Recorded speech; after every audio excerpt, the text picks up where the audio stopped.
পরিষ্কার পরিচ্ছন্ন বহিরাগত মুক্ত একটা সেফ ক্যাম্পাস চাই।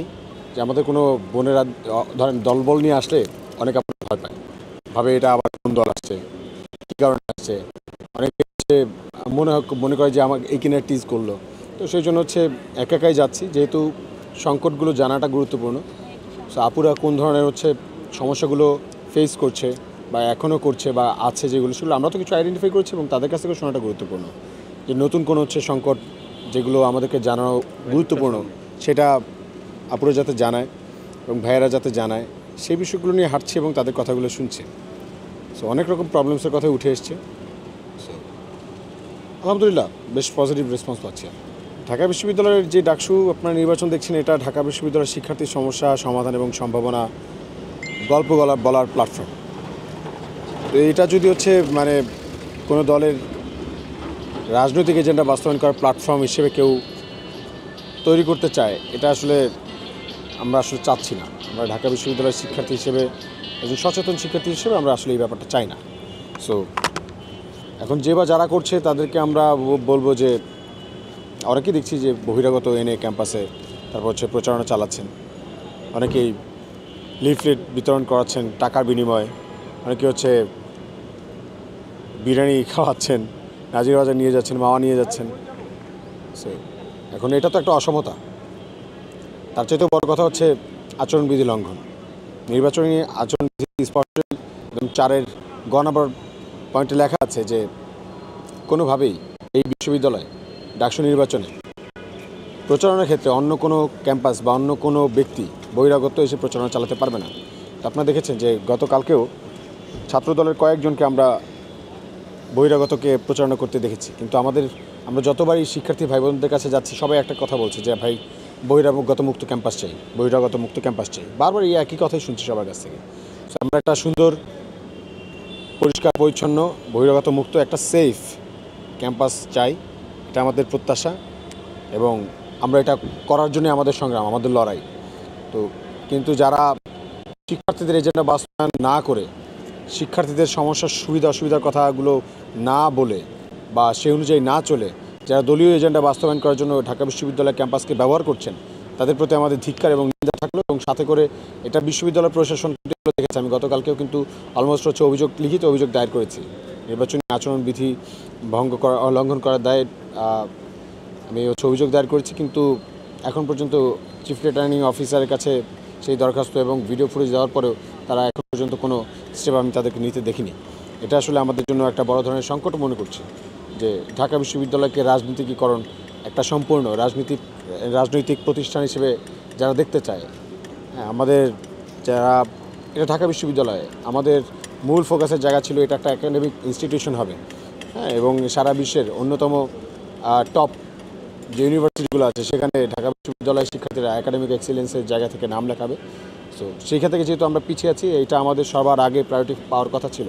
কিন্তু যারা এই রাজনৈতিক ইনস্টিটিউট তৈরি করতে চান ঢাকা বিশ্ববিদ্যালয় ক্যাম্পাসকে, আমরা আসলে তাদের প্রতি অনুরোধ জানাবো যে ঢাকা বিশ্ববিদ্যালয়ের শিক্ষার্থী যদি হয়ে থাকেন তাহলে এই কাজটা করে নেন। এটা একটা ঘৃণিত কাজ এবং আমরা ঢাকা বিশ্ববিদ্যালয়ের শিক্ষার্থীরা চাচ্ছি যে একটা আদর্শ ক্যাম্পাস হোক ঢাকা বিশ্ববিদ্যালয়। প্রথম কথা হচ্ছে আমি কখনোই মনে করি না আমি একা ফিল করিনি। দাবি অধিকার আদায়ের ক্ষেত্রে আমার কখনোই একা মনে হয়নি নিজেকে। যখনই হচ্ছে আন্দোলনে নেমেছি, সংগ্রামে নেমেছি, তখনই ঢাকা বিশ্ববিদ্যালয়ের এই 39,000 শিক্ষার্থী আমার পাশে ছিল, সমর্থন জুগিয়েছে। তাদের সমর্থন না থাকলে ঢাকা বিশ্ববিদ্যালয় তো আপনারা জানেন যে রেলের আন্দোলনগুলোতে কী অবস্থায় ছিলাম, জুলাই অভ্যুত্থানে কী অবস্থায় ছিলাম, হয়তো লাশটাও খুঁজে পাওয়া যেত না যদি ঢাকা বিশ্ববিদ্যালয়ের শিক্ষার্থীদের সমর্থন না থাকতো। হয়তোবা আমরা শারীরিকভাবে সবাই প্রত্যেকের আলাদা আলাদা সংগ্রাম আছে, কিন্তু অধিকার আদায়ের ক্ষেত্রে আমরা কিন্তু সবাই ঐক্যবদ্ধ। অতএব সবাইকে সাথে নিয়েই আমাদের যে অধিকারগুলো সেগুলো আমরা আদায় করে নিতে পারবো। ঢাকা বিশ্ববিদ্যালয় প্রশাসনের সাথে চোখে চোখ রেখে কথা বলে আমাদের অধিকার আমরা আদায় করতে পারবো, যেটা আগেও করেছি, এখনও পারবো বলে আমাদের দৃঢ় বিশ্বাস। তাকে হেনস্থা করেছে কিনা এটা তো আপনারা ভিডিওতেই দেখতে পাচ্ছেন। তাকে শুধু প্রশ্ন করেছি, জিজ্ঞেস করেছি, সে উত্তরে মিথ্যা কথা বলেছে এবং টোটালি ভিডিও তো অন করেই আছে, কোনো রকম কাটও তো নাই। তার সাথে আমার কথোপকথনের শুরু থেকে শেষ পর্যন্ত ভিডিও আছে, আপনারা সেটা দেখেন ভালো করে। এবং তাকে হেনস্থা করা হয়েছে কিনা আপনারাই দেখেন। কিন্তু এখন কথা হচ্ছে তার যদি মনে হয় হেনস্থা হয়েছে, সে প্রথম কথা হচ্ছে তাকে এখানে কে নিয়ে এসেছে, কেন নিয়ে এসেছে, সে কোন পারপাস এখানে এসছে, সে বহিরাগত, প্রথম কথা হচ্ছে এখানে। তারপর কথা হচ্ছে যে আপনারা জানেন যে আমাদের শিক্ষার্থী বোনেরা কিন্তু প্রতিদিন কোনো না কোনোভাবে ইফটিজিংয়ের শিকার হচ্ছে বহিরাগতদের দ্বারা, উদ্বাস্তুদের দ্বারা, ভ্রাম্যমাণ মানুষদের দ্বারা, ছিনতাইকারীদের দ্বারা ক্ষতিগ্রস্ত হচ্ছে, মাদকসেবীদের দ্বারা ক্ষতিগ্রস্ত হচ্ছে। সে যে হচ্ছে ঢাকা বিশ্ববিদ্যালয়ে কোনো মেয়েকে বা আমাদের শিক্ষার্থী বোনদেরকে ইফটিজিং করবে না, এটা গ্যারান্টি যারা তাকে এনেছে তারা কি দিচ্ছে? হ্যাঁ, তারা দিয়ে এনেছে, আমাদেরকে জানিয়ে এনেছে। আমাদের প্রশ্ন তো এখানে, ঢাকা বিশ্ববিদ্যালয় প্রশাসনের পারমিশন নিয়ে এখানে এনেছে? নির্বাচন আচরণবিধি তারা কি মেনে এটা করেছে? তা আমাদের কনসার্নের জায়গা এটা, তাকে কে এনেছে? এই উত্তরটা তাদেরকে দিতে হবে। সেই ছেলে যদি এরকম ক্লেম করে তাহলে এই উত্তরটা তাদেরকে দিতে হবে, যারা তাকে এনেছে। এটা তো সত্য কথা, তো এটা বোঝাই যাচ্ছে যে আচরণবিধি বারবার লঙ্ঘন করা হচ্ছে, কিন্তু এখন পর্যন্ত কোনো স্টেপ নিচ্ছে না। তাহলে মাঝে ভাঙা না?